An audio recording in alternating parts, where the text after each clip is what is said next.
government-sponsored tax credit.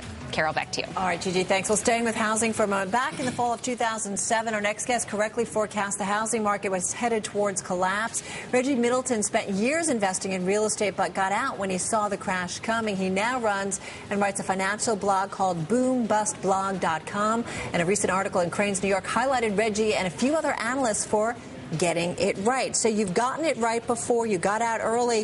What's your outlook on housing now, Reggie? Well, housing still has a way to fall.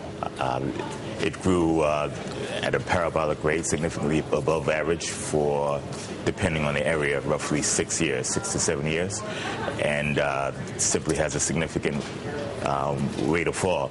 As significant as we've already seen, Reggie, or much what? More significant. Much more. Yeah. There are several ways to value housing.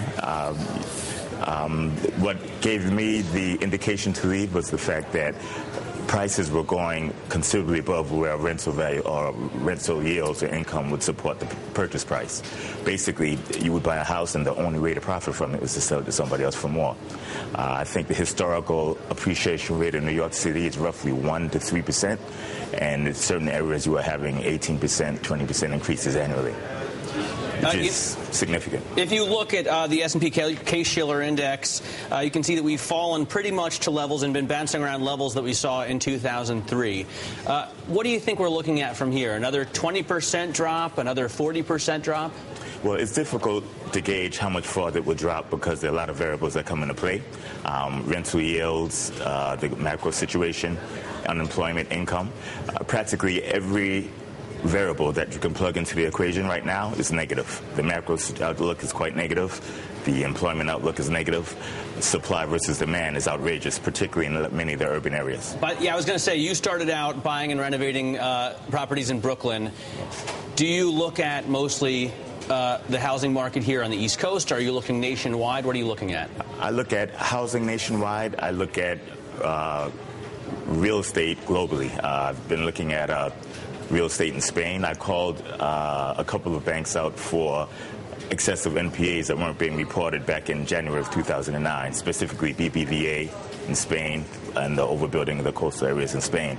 We've also called Ireland, Greece, the UK, Central Europe, several parts of Central Europe, which were actually in a depression already. So the problem is not U.S. specific or even local. It's global. Reggie, we've got a story out. Bloomberg News is reporting that U.S. commercial real estate yields are near the highest level relative to Treasury bonds on record. That's a signal to some investors to buy at this point. I'm assuming you don't agree with that. Not at all.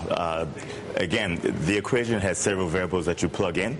Simply looking at yield over Treasuries does not give you a full fundamental picture. For instance, in the first quarter of 2009, the yield was even greater by, I think, almost 100 basis points. First quarter of 2009. 2009. And look where we are. If you would have bought then, using that logic, you would have lost a lot of your money.